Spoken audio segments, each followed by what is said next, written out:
बना रहे। Hallelujah. Yes, thank you Jesus. Palm Sunday आपको बहुत बहुत खुदावंद यीशु के जलाल के लिए जोरदार तालियां।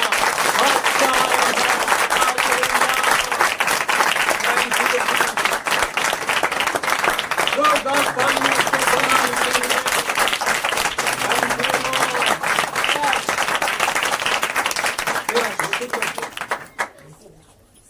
खुदावंद का शुक्र अदा करते हैं कि उसने आज शुभ अपने लोगों के लिए फिर से मुमकिन किया कि हम उसकी पाक हजूरी में आए, हम उसके पाक नाम की प्रस्तिश करें, हम उसके पाक नाम को जलाल दें, बरकत पाएं। ये मकाम शुक्र है कि खुदा ने हमारे लिए आज की सुबह इस्तवार की, हमारे लिए राहों को खुदाबंद यीशु ने हमवार किया, मुमकिन बनाया और हम उसकी पाक हजूरी में आए। Hallelujah, thank you Jesus. ये सारी जो तैयारी है, ये सारी की सारी तैयारी जो है, ये खुदावंद यीशु मसीह के उस सफर की है जिसमें मेरा और आपका मसीहा राह कलवरी पर भारी सलीब के साथ दुखों से भरा हुआ, अजियत सहता हुआ वो गुलगत्ता के पहाड़ की तरफ जा रहा है। ये सब उसकी तैयारी है, जहां पर वो मेरे लिए, आपके लिए, नस्ल इंसानी के लिए कफारा बना। आज कहां पर है जी यीशु? आज कहां पर है? आज यीशु आसमान पर है, बल्कि आसमानों के आसमान पर है। आज वो जिंदा है। आज हमारे लिए यौम शादमानी, ये खुशी के अय्याम, ये फतह मंदी के अय्याम। Hallelujah, thank you Lord Jesus Christ. आइए, आज हमने चूंकि खुदा की पाक हजूरी के अंदर आज हमने 4 नौजवानों को भी खुदावंद के पास लेकर आना है, उनकी मखसूसियत करनी है। सो आइए, उससे पेशतर हम खुदा के कलाम की तरफ रजू करेंगे। मेरे साथ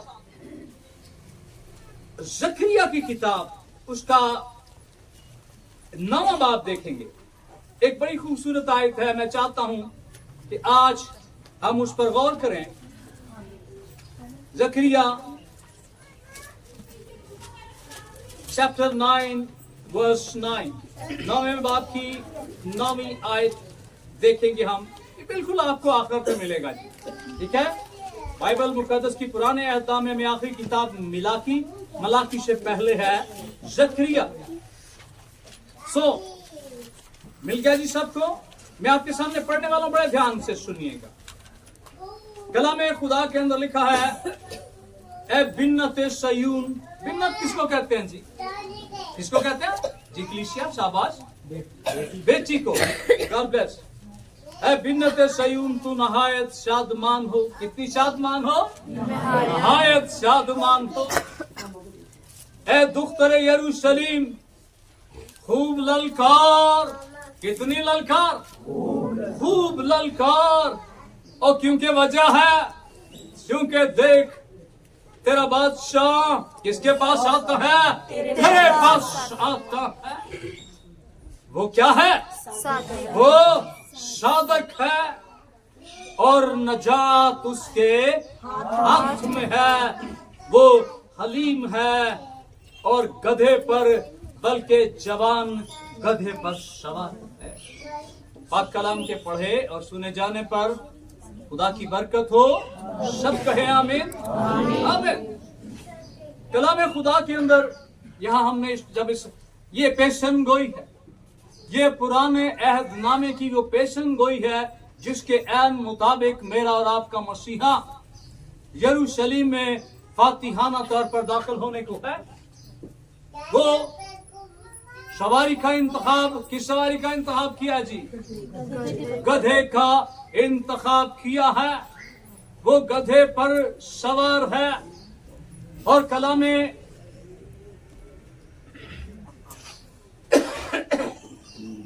कलाम खुदा फरमाता है वो सादक है और नजात उसके हाथ में है।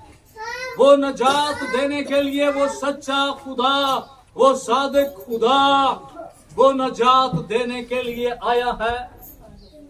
वो हलीम है और गधे पर, बल्कि जवान गधे पर सवार है। अजीजों, कलाम खुदा की इस आयत से हम सीखते हैं कि किस तौर मेरा और आपका मसीहा मुजस्समाए हलीमी वो गधे पर सवार है। आगे चलकर हम देखेंगे उसकी नजात के पैगाम को भी देखेंगे, हम खुदा के कलाम में हलीमी को भी देखेंगे और वो सुलह करवाने के लिए आया। वो खुदा और इंसान के दरमियान जो लड़ाई है, जो गुनाह की पैदावार है, उसके बाद वो सुलह करवाने के लिए आया और उसने इस सारे कामल मंसूबे के अंदर बहुत काम किया। हम उसको देखेंगे। ये जो हमने पेशन गोई पढ़ी है, इसका जो जिक्र है ये बाइबल के अंदर चारों अनाजील में मौजूद है। मत्ती, मरकस, लूका और यूहन्ना, ये चारों अनाजील में इसका जिक्र है। अगर आप इसको देखना चाहें, अभी नोट कर लीजिए आप, ये मत्ती की अंजील उसके 21वें बाब में आपको मिलेगा, मरकस की अंजील के अंदर ये 11वें बाब में है और लूका की अंजील में 19वें बाब में है और यूहन्ना की अंजील के अंदर 12वें बाब में, जिसमें इस सारे सहाना यरूशलेम के अंदर दाखिले का वो सारी मंजर कशी आपको यहां पर मिलेगी। इसको देखने से पेशतर अच्छा है कि हम इसके बैकग्राउंड को देख लें, हम इसका तारीखी पस मंजर देखें कि क्योंकि ये सारी कौन सी ईद की तैयारी है जी? ईद फसह की तैयारी है।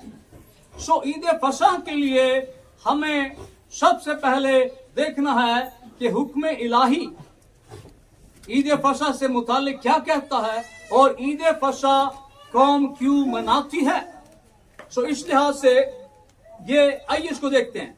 मेरे साथ खरूज की किताब और उसका पुराने अहदनामे में हम चलेंगे और 12वें बाब को देखेंगे। पैदाइश के बाद खरूज की किताब है जी, उसका 12वां बाब हम देखेंगे। ये सारी उस तैयारी की बुनियाद है। 12वां बाब आयत नंबर 1 से मैं आपके सामने पढ़ने वाला, मैं ध्यान से सुनिएगा। फिर खुदावंद ने मुल्क मिस्र में मूसा और हारून से कहा, ये महीना तुम्हारे लिए महीनों का शुरू और साल का पहला महीना हो। ये महीनों का आगाज है और साल का पहला महीना।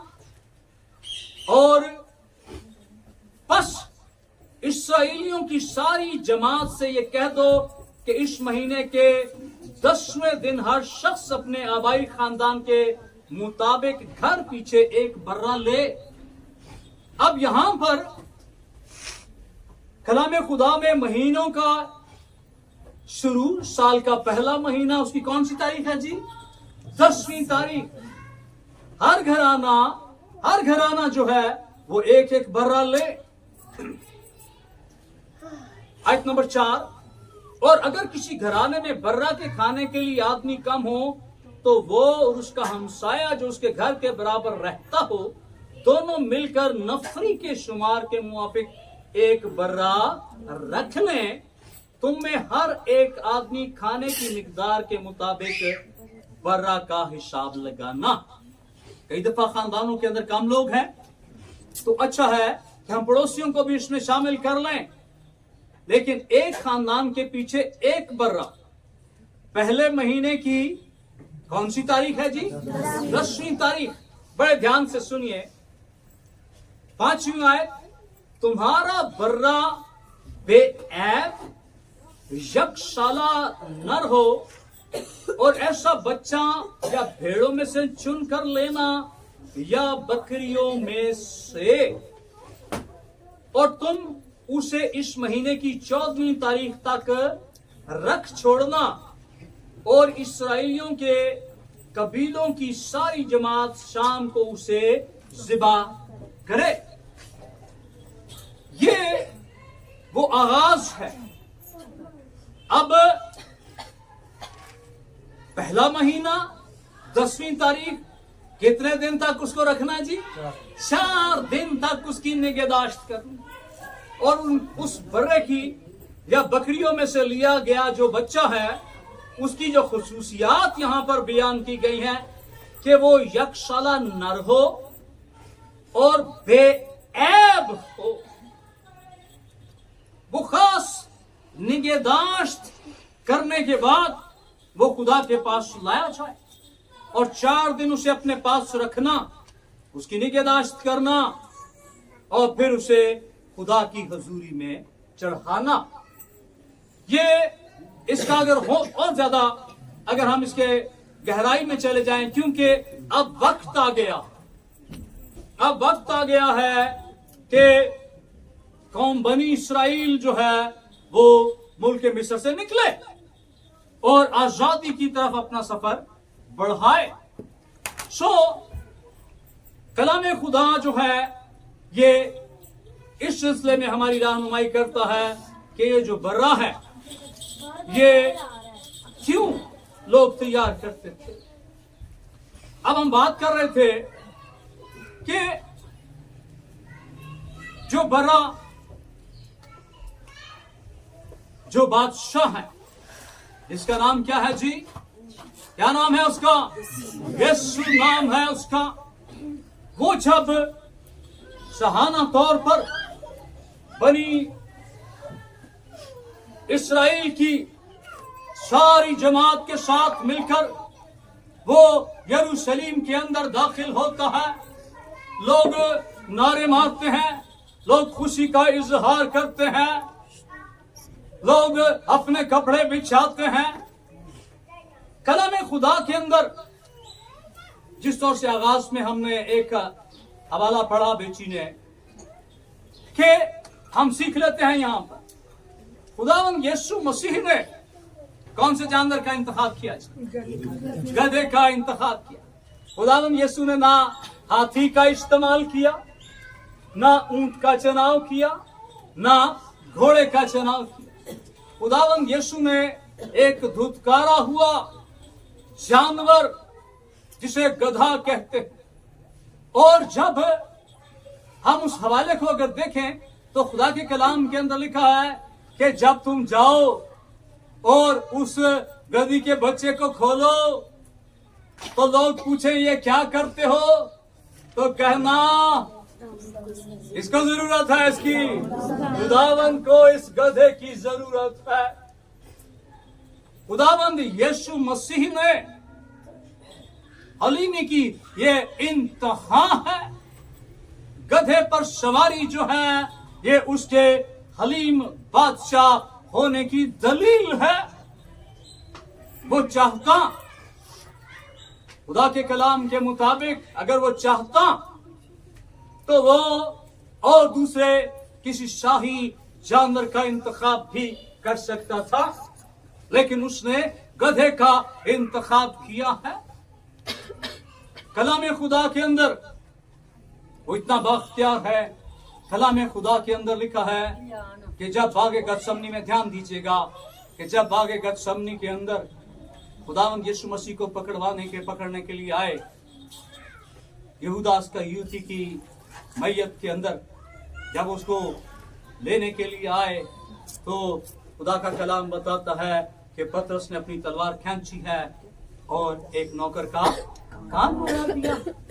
खुदावंद यीशु ने कहा कि अपनी तलवार को मैदान के अंदर रख, मैं चाहूं तो आसमान से फरिश्तों के 12 तुमन, मैं 12 से ज्यादा लिखा हुआ, 12 से ज्यादा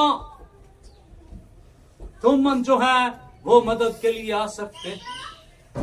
तो खुदावंद यीशु के लिए घोड़े का, हाथी का, ऊंट का, बग्घी का, किसी शाही सवारी का इंतजाम करना कोई माने नहीं रखता।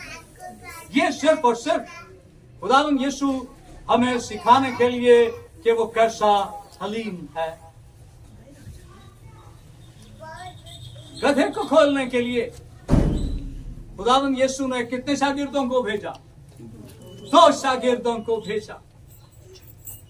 मैं जब इसको पढ़ रहा था, बरकत पा रहा था मैं। खुदावंद यीशु मसीह हमेशा 2-2 को भेजता।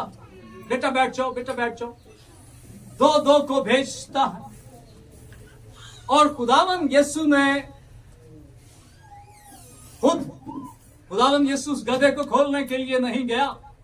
खुदावंद यीशु उस गधे को खोलने के लिए उसने अपने 2 शागिर्दों को भेजा। खुदावंद यीशु ने यह खिदमत किनको दी है? अपने शागिर्दों को दी है कि वो गधों को खोले, वो आजाद करे, और आजाद करके किधर लेकर जाएं? आजाद करके यीशु के पास लेकर आए। खोलकर उन गधों को वो यीशु के पास ना, क्योंकि बरकत का मंबा, बरकत का मकसद जो है वो खुदावंद यीशु अल मसीह।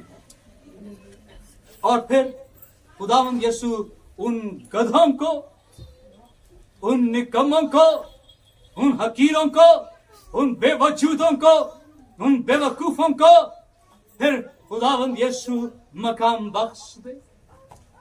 कपड़े उन्होंने, लोगों ने कपड़े यीशु पर डाले हैं जी। किसकी राहों में बिछाए? कदम किसने रखे उन कपड़ों पर? गधे ने कपड़े अपने कदम जो है वो गधे ने रखे। कितनी इज्जत है उस गधे को जो बंधा हुआ था, जिसकी कोई इज्जत नहीं थी, लेकिन जब उसको खोल कर लाया गया है तो फिर उसकी राहों के अंदर यीशु ने उस गधे को इज्जत दी है। यीशु हकीरों को इज्जत देता। पतरस कहता है, ए यीशु तू चला जा, मैं बहुत गुनहगार शख्स हूं। यीशु ने क्या कहा?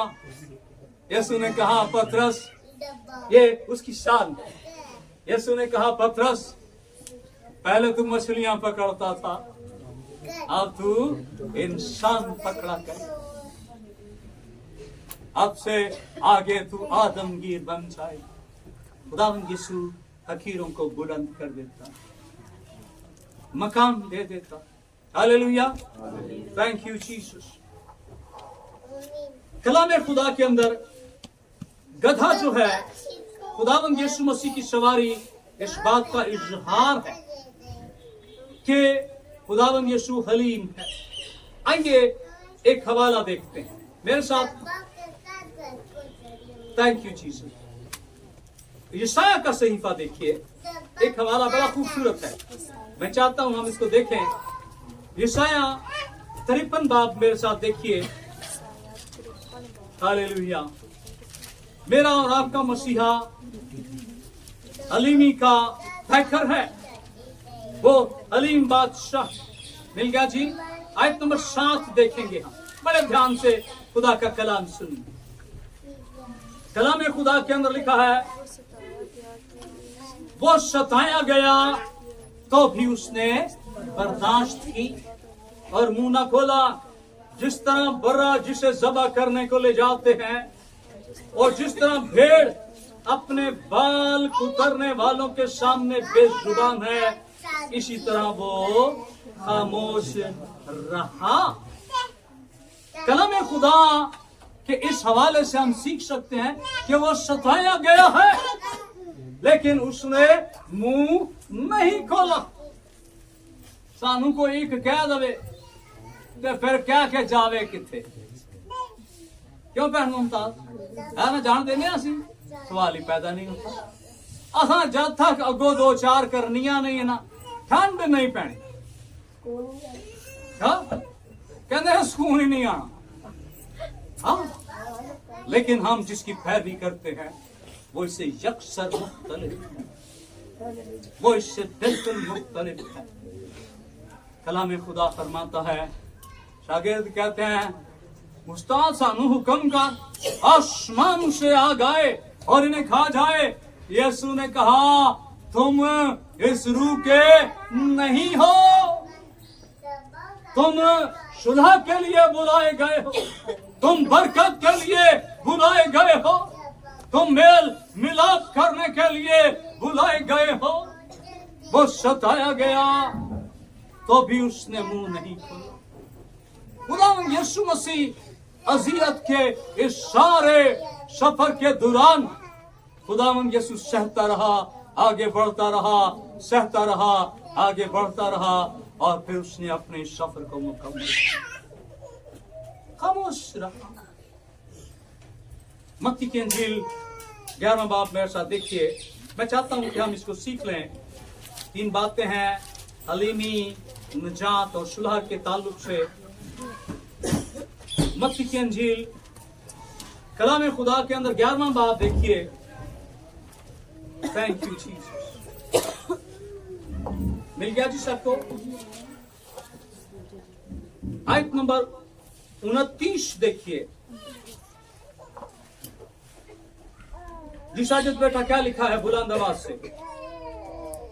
मेरा जुआ अपने ऊपर उठा लो और मुझसे सीखो, क्योंकि मैं हलीम हूँ और दिल का फरोतन, तो तुम्हारी जानें आराम पाएंगी। आमीन।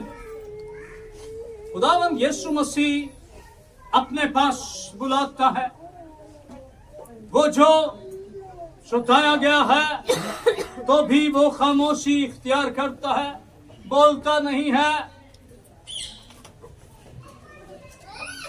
मेरा जुआ अपने ऊपर उठा लो और मुझसे सीखो, क्योंकि मैं हलीम हूं और दिल का फरोतन, तो तुम्हारी जानें आराम पाएंगे।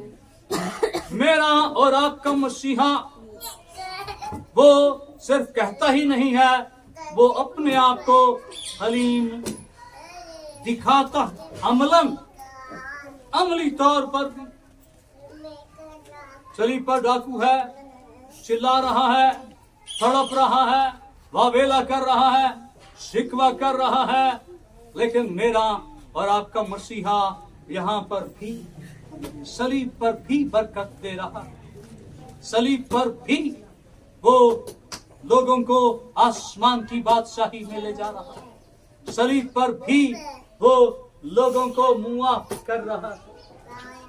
वो मुआफ करना नहीं भूलता, वो परदोस में ले जाना नहीं भूलता, क्योंकि वो इसीलिए आया था कि वो अपने लोगों को आसमान की बादशाही में ले जाए। हालेलुया। कलाम खुदा के अंदर हमने पढ़ा है, थैंक यू जीसस, कि नजात उसके हाथ में है, और जो कुछ जिसके पास होता है वो वही कुछ देता है। नजात उसके हाथ में, और वो नजात देने के लिए आया। हालेलुया। ये फसह की जो ईद है, इसका थोड़ा सा और हम देख लेते हैं कि आम दिनों के अंदर कहा जाता है कि यरूशलेम की उस वक्त आबादी जो है वो कमोबेश 4 या 5 लाख नफूस पर मुश्तमिल, लेकिन ईद फसह के मौका पर, ईद फसह के मौका पर यह आबादी बढ़कर डबल हो जाया करती। 10-12 लाख लोग यरूशलेम में इकट्ठे हो जाते थे ईद फसह के लिए, और फिर बाहर से भी बर्रे और बकरे लाए जाते थे। जैसा से लोग अपने बर्रे लेकर यरूशलेम में दाखिल होते थे, कुर्बानी चढ़ाने के लिए, तो खुदा का बर्रा मेरा और आपका मसीहा भी जो है वो यरूशलेम के अंदर आ रहा है। Hallelujah, thank you Jesus.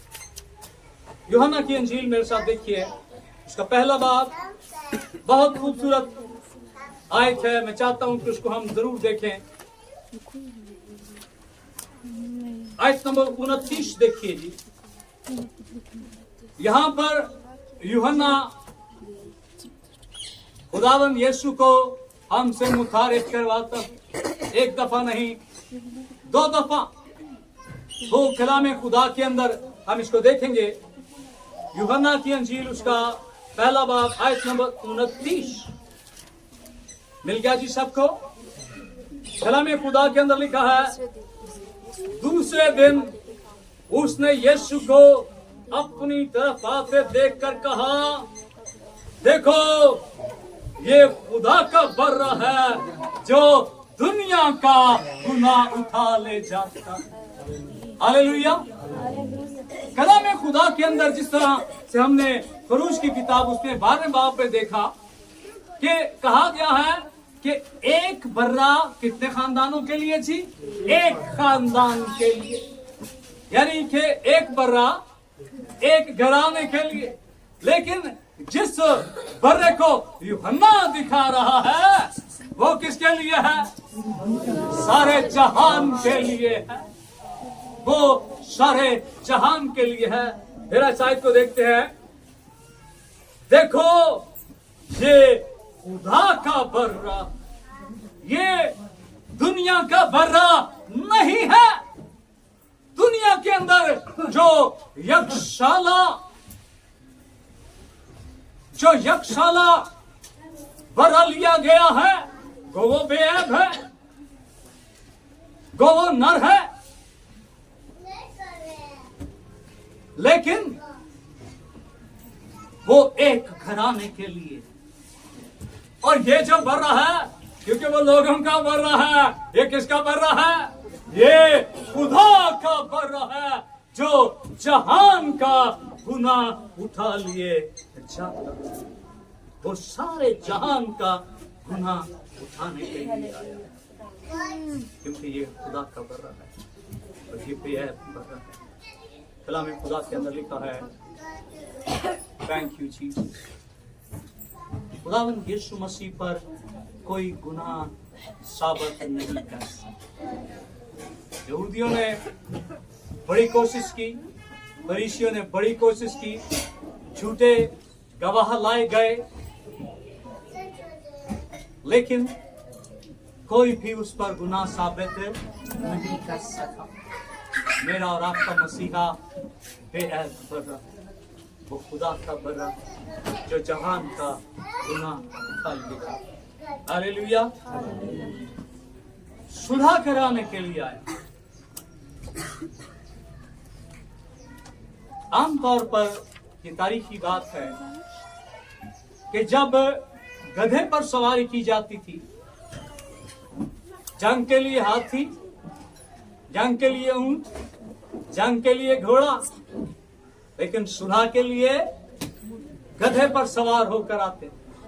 जब कोई गधे पर सवार होता था तो फिर कहा जाता था कि ये सुलह के लिए आया। हाथ में सफेद झंडा होता, ये सुलह के लिए आया। तो यीशु मेरी और आपकी खुदा से सुलह करवाने के लिए आया। हालेलुया। पौलुस रसूल का खत इफिसियों के नाम मेरे साथ देखिए। Thank you Jesus. उसका दूसरा बाब देखेंगे, बहुत खूबसूरत हवाला है। Thank you Jesus. मिल गया जी सबको? इफिसियों 2 बाब आयत नंबर 14 में आपके सामने पढ़ने वाला है।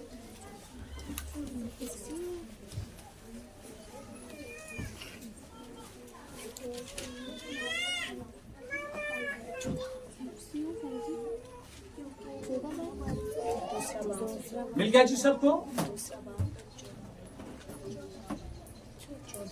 रोमियो, करंथियों, पहला करंथियों दूसरा ग्रंथियों, गलातियों, फिर इफिसियों। ठीक है, हालेलुया। कलाम खुदा के अंदर लिखा है, आयत नंबर 14 मेरे साथ देखिए। थैंक यू जी, बल्कि 13वीं से देखें, ज्यादा अच्छा लगेगा। कलाम खुदा के अंदर लिखा है, मगर तुम जो पहले दूर थे अब मसीह यीशु में मसीह के खून के सबब से नजदीक हो गए। नजदीकी का सबब कौन बना है जी? यीशु का खून, यीशु का लहू हमें खुदा के नजदीक लाया है, क्योंकि वही हमारी सुलह है जिसने दोनों को एक कर लिया। ये दोनों कौन कौन हैं जी? खुदा और इंसान। इन दोनों को दो को कितने कर लिया है? ये दो को कितने कर लिया है? एक कर लिया है। और जुदाई की दीवार जो बीच में थी उसको ढा दिया है। ये इस सुलह के हलीम बादशाह का ये पैगाम वो सुलह करवाने के लिए आया है। वो बाप के साथ हमारा मिलाप करवाने के लिए आया है। हालेलुया। उसने हमें नजात बख्शी, उस हलीम बादशाह। उसने मेरी और आपकी, सारे जहान की उसने बाप से सुलह करवा दी। हालेलुया। और सुलह करवा दिया उसने, तो फिर हमें क्या होना चाहिए? हमें खुश होना चाहिए। हालेलुया।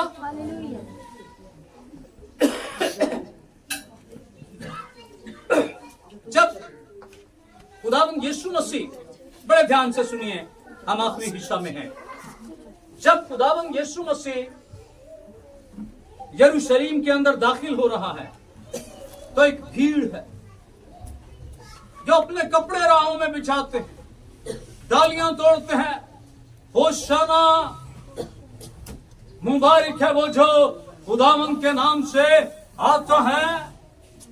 लेकिन ये भीड़ जो है आज उसको बादशाह बनाना चाहिए अपनी गर्ज के लिए, कि शायद ये हमें रोमियों से बचा लेगा, हमें आजाद कर देगा। लेकिन मेरे और आपके इस बादशाह की जो बादशाही है, कहां की बादशाही है? आसमान की बादशाही। ये आसमान की बादशाही का बादशाह है। भीड़ जो है, ये जो होशाना कहती है, ये दोहरा मेयार है। बाइबल के अंदर दो तरह की भीड़ का जिक्र है। हम आखिरी हिस्सा में, दो तरह की भीड़। ये वही भीड़ है जो आज क्या कहती है? होशाना। ये वही भीड़ है, ये वो भीड़ है जो उसे बादशाह बना रही। लेकिन इसी भीड़ का रवैया सिर्फ 4 दिन के बाद बदल गया। ये वही भीड़ है जो आज उसे बादशाह बनाना चाहती है, लेकिन जब उनकी ख्वाहिशें, उनका एजेंडा, उनकी मर्जी पूरी नहीं हुई तो फिर इस भीड़ का रवैया बदल गया। ये वही भीड़ है जो उसे बादशाह बना रही है, लेकिन 4 दिन के बाद ये भीड़ उससे भी ज्यादा जोर लगाती है और क्या कहती है? इसे मसलूब कर, इसे सलीब दे। रवैये बदल जाते हैं जब हमारी मर्जियां पूरी नहीं होती। हमने किसकी मर्जी को पूरा करना है? हमने खुदा की मर्जी। हमारी जिंदगी का मकसद खुदा की मर्जी। हालेलुया। एक बड़ी खूबसूरत और थी, आइए उस भीड़ को भी देखते हैं जो दोहरे रवैये की हामिल भीड़ नहीं। हालेलुया। मुकाशफा, बाइबल मुकद्दस की आखिरी किताब, 7वां बाब देखेंगे। बहुत खूबसूरत भीड़ हमें यहां पर भी नजर आती है। 7वां बाब आयत नंबर 9 में आपके सामने पढ़ूंगा, बड़े ध्यान से सुनिएगा। बहुत खूबसूरत हवाला है। जो खुदावंद यीशु को बादशाह बनाना चाहती है, वो सिर्फ एक ही बात करती है, होशाना बादशाह, लेकिन फिर उनका बयान बदल जाता। लेकिन ये जो भीड़ है, इस भीड़ का बयान सुनिए। हालेलुया। मुकाशवा 7वां बाब आयत नंबर 9। कलाम हक के अंदर लिखा है, इन बातों के बाद जो मैंने निगाह की तो क्या देखता हूं कि हर एक कौम, कितनी कौम है जी? हर एक कौम, क्योंकि ये बर्रा जो है ये कितने लोगों का गुनाह उठाने के लिए आया है? सारे जहान का गुनाह उठाने के लिए आया है। और इस भीड़ के अंदर कितने लोग शामिल हैं? हर एक कौम और कबीला और उम्मत और अहले ज़मीन की जुबान की एक ऐसी बड़ी भीड़ जिसका कोई शुमार नहीं कर सकता। ये छोटी भीड़ नहीं है, ये बड़ी भीड़ है और ये बेशुमार है। मेरे और आपके मसीहा ने कहा है, मेरे बाप के घर में कितने मकान हैं जी? बहुत से मकान हैं। ये बड़ी भीड़ है और इस सारी भीड़ के लिए वहां पर मकान मौजूद। सफेद जामे पहने और खजूर की डालियां अपने हाथों में लिए हुए तख्त और बर्रा के आगे खड़ी है और बड़ी आवाज से चिल्ला चिल्ला कर कहती, ये बड़ी भीड़ है। और कैसे बोल रही है जी? ये चिल्ला चिल्ला कर। इस भीड़ की आवाज उस भीड़ से जो दोहरा म्यार रखती है, जो दो रवैया रखती है, जो दो बयान रखती है, उससे ज्यादा बुलंद आवाज, बड़ी आवाज से चिल्ला चिल्ला कर कहती है कि नजात हमारे खुदा की तरफ से है जो तख्त पर बैठा है और बर्रा की तरफ से। ये वही बर्रा है जिसका जिक्र यूहन्ना करता है।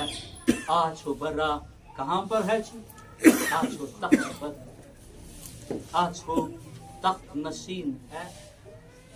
वो नजात देने के लिए आया, वो सुधार कराने के लिए आया, वो हलीम है।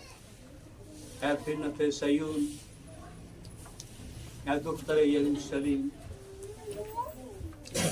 खुदा के लोगों खुश हो जाओ कि मेरा और आपका बादशाह शाहाना तौर पर दाखिल हुआ। सवाल है आपसे कि आप किस भीड़ में शामिल होना चाहते हैं? वो भीड़ जो दोहरे मेयार की हामिल है, जो दो तरह के रवैये रखती है, या उस भीड़ में शामिल होना चाहते हैं जिन्होंने कौन से जामे पहने हैं जी? सफेद जामे पहने। वो जो दोहरा मेयार रखती है उसने सफेद जामे नहीं पहने हैं। सफेद जामे आसमान की बादशाही के वासियों के लिए। ये जामे हमें आसमान पर मिलेंगे। अपने आप से सवाल कीजिए कि आप कौन सी भीड़ में शामिल होना चाहते हैं? वो भीड़ जो बर्रा के तख्त के सामने है, जो खुश है, शादमान है और उसकी बख्शी हुई निजात का इकरार है। हालेलुया। अपने आप से सवाल कीजिए और जवाब तलाश कीजिए कि खुदावंद यीशु जब दाखिल हो तो फिर वो कहाँ पर तख्त नशीन हो जी? वो हमारे दिलों के तख्त पर तख्त नशीन हो। वो हमारी आंखों में बस जाए, वो हमारे दिलों में बस जाए, वो हमारे ख्यालात में बस जाए, वो हमारे घरानों में बस जाए, वो हमारी जिंदगियों में बस जाए, वो हमारी औलादों में बस जाए। हालेलुया। उसको अपने दिल में जगह दीजिए। अगर आज तक आपने उसके लिए अपने दिल का तख्ता रास्ता नहीं किया तो आज वक्त है तो उसके लिए अपने दिल का तख्त दे दीजिए उसको। बादशाह का काम होता है इख्तियार रखना। अगर आसमानों का बादशाह आपके दिल पर इख्तियार कर लेगा तो फिर आपकी जिंदगी आसमान की बादशाह की तरफ रवा दवा हो जाए। हालेलुया। खुदावंद अपने कलाम के वसीला से आपको बड़ी बरकत दे।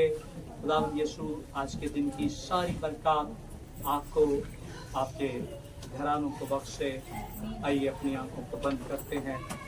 आइए खुदा की शुक्रगुजारी करना शुरू करते हैं। हालेलुया। Praise.